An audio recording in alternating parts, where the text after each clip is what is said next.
Bom dia, meus queridos ouvintes da Web Rádio Meimei. É uma enorme satisfação estar aqui com vocês nesse programa Saúde e Espiritualidade Você. Meu nome é Ricardo Cavalcante, eu sou membro da Associação Médico Espírita de Botucatu e dando continuidade aos nossos temas relacionados à bioética sobre a ótica espírita, nós estaremos hoje conversando sobre um assunto que é bastante polêmico e que traz uma série de questionamentos, de discussões, e que é muito importante que nós, como espíritas, tenhamos a clareza daquilo que a doutrina vem nos ensinar a respeito desse tema, que é sobre o abortamento, também chamado de aborto. Esse é um tema muito discutido na atualidade, um tema que tem levantado muitas discussões, não apenas religiosas, mas políticas, econômicas, sociais, filosóficas. Se tem trazido esse tema em muitos palcos e é muito importante que a gente compreenda aquilo que a doutrina vem nos ensinar.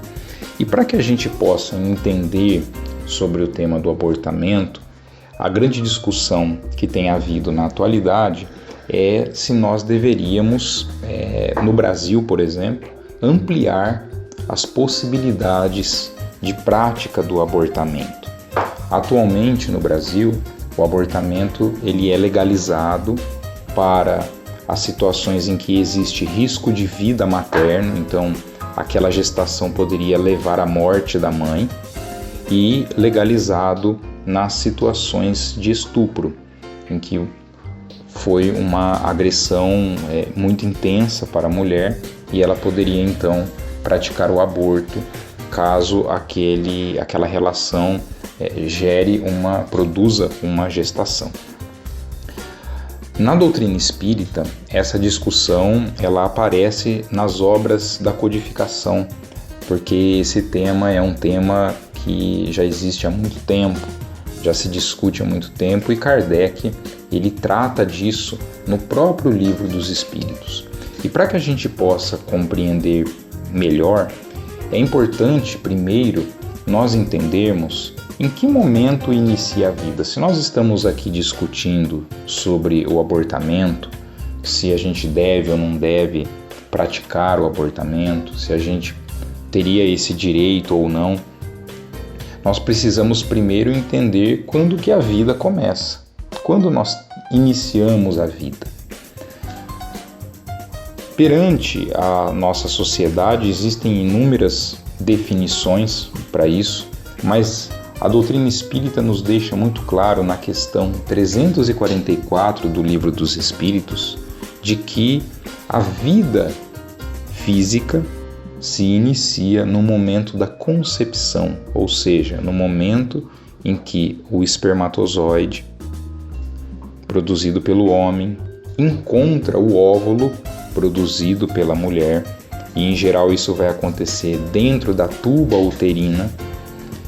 O espermatozoide penetra o óvulo e junta-se, ele se funde com o óvulo, formando então uma célula chamada zigoto.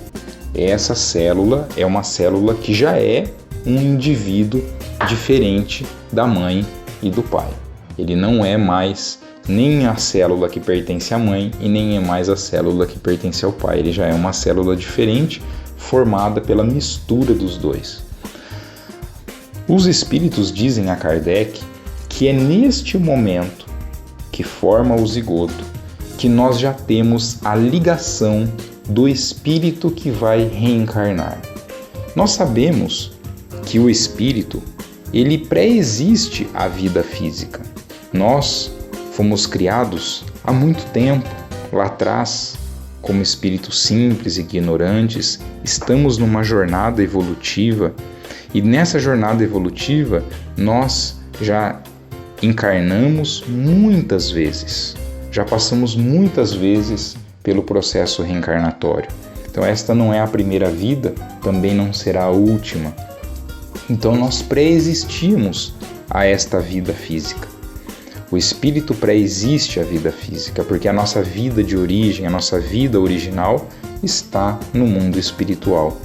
E a vida física, ela é uma vida transitória, necessária para o nosso ajuste, para o nosso processo de educação da alma. Portanto, a vida, ela não está restrita apenas à vida física. Ela existe como seres espirituais que somos, mas a vida física começa no momento da fecundação, no momento em que esse espermatozoide encontra esse óvulo, eles se fundem e formam o zigoto. Não há dúvida no conceito trazido por Kardec de uma maneira muito clara de que esse é um instante em que se inicia a vida física. Portanto, qualquer interrupção a este zigoto, que vai começar a se desenvolver, vai começar a se multiplicar, formando novas células, que vão formar tecidos, que vão formar órgãos, até eles formarem um novo corpo completo, que vai se organizando cada vez mais até chegar ao momento do parto e dar continuidade após o nascimento.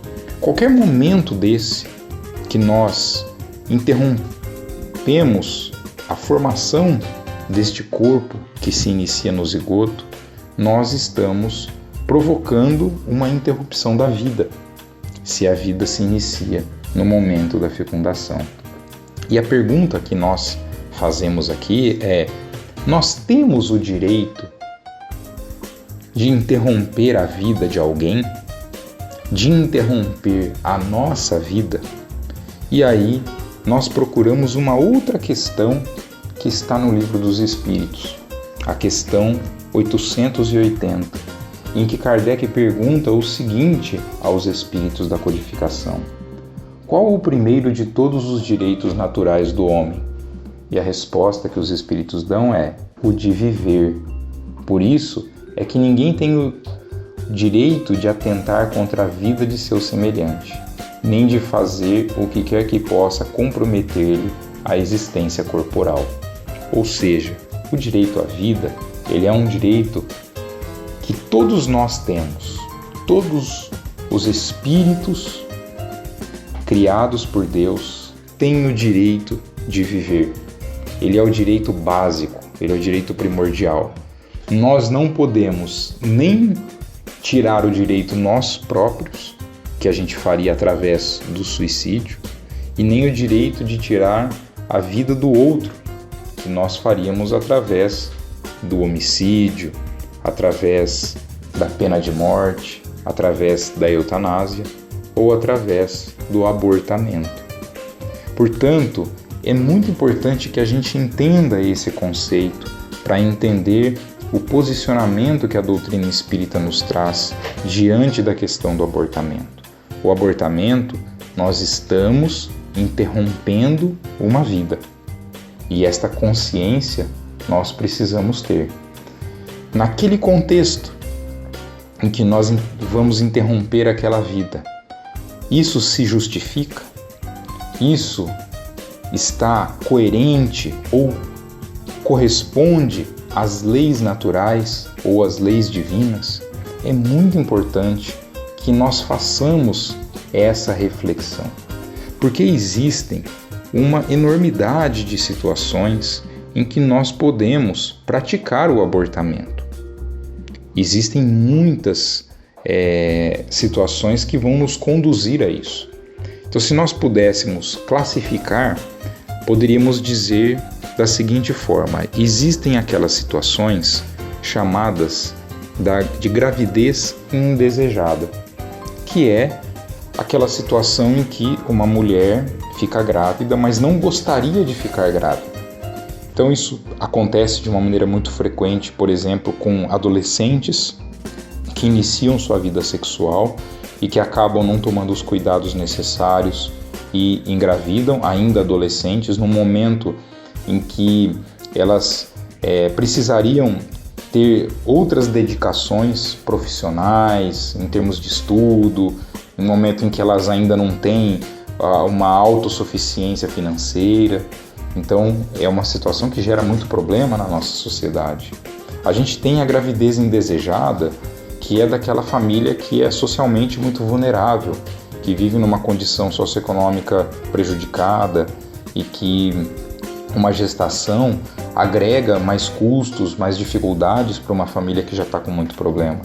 A gente vai ter a situação da gravidez indesejada, às vezes numa família que socialmente está bem, mas que está num momento que não gostaria de ter filhos por questões profissionais, por outras questões familiares que às vezes aparecem e que possam dificultar aquele momento você ter que cuidar de uma criança.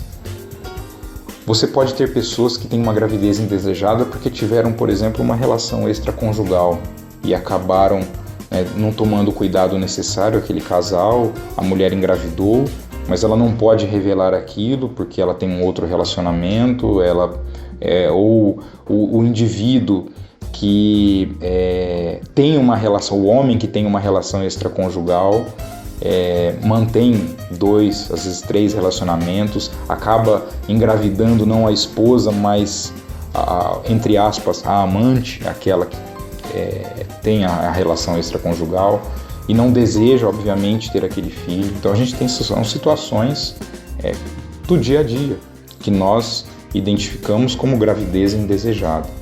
Temos uma situação que também pertence à gravidez indesejada, mas que é fruto de uma violência extrema, que é o estupro. Uma situação extremamente difícil, extremamente agressiva e que gera uma gestação e que é decorrente de uma violência sexual que acomete mulheres de diversas idades. Nós temos também um outro contexto que envolve a situação do abortamento, que são as malformações fetais. Então, crianças que não tiveram na sua vida intrauterina o desenvolvimento desejado e que acabam tendo malformações, que podem ser desde malformações leves até malformações graves, como no caso da anencefalia, uma situação que é muito discutida hoje. Existe essa possibilidade hoje no Brasil de você fazer o aborto provocado legalmente por anencefalia, embora a gente vai mais adiante discutir sobre essa questão. E temos também a situação que envolve o risco de vida materno, ou seja, a mulher engravida e durante a gestação, às vezes por problemas de saúde prévios ao que ela tem, às vezes por problemas futuros que ela desenvolve durante a gestação, relacionados à própria gestação, aquela condição coloca ela num risco muito grande que, se ela continuar grávida, se ela mantiver aquela gestação, se ela desejar ir a termo daquela gestação, há um risco muito aumentado dela desencarnar, dela não suportar aquela condição. Então, esses, de modo geral, são as situações possíveis em que se discute o abortamento. E a pergunta que nós fazemos é: diante de todas essas situações, nós podemos, espiritualmente falando, perante a nossa consciência, perante Deus, perante as leis divinas, as leis naturais, praticar o abortamento? É lícito para nós? Nossa consciência pode ficar tranquila em alguma dessas situações em que nós desejamos ou pretendemos praticar o abortamento, em que isso poderia corresponder à regra que se estabelece através das leis divinas? Então, o primeiro ponto para a gente refletir sobre isso é nós pensarmos de quem nós estamos falando. Quando nós pensamos sobre o abortamento, a gente tem que pensar que, pelo menos, tem 2 pessoas envolvidas aí. Você tem a mãe, que terá que levar essa gestação, e você tem o espírito reencarnante. Para os 2, essa situação tem as suas consequências. O abortamento vai ter consequências, seja para um, seja para outro. E nós temos que olhar para os 2 lados, entendendo as necessidades e as dificuldades que cada um pode ter em relação a essa questão. Mas, para que a gente possa falar melhor sobre esse assunto, nós continuaremos com mais calma no nosso próximo programa, e eu convido aqueles que tiverem interesse de nos ouvir falando mais sobre como a doutrina espírita compreende a questão do abortamento. Que tenhamos uma semana de muita luz, de muita paz, que Jesus nos abençoe.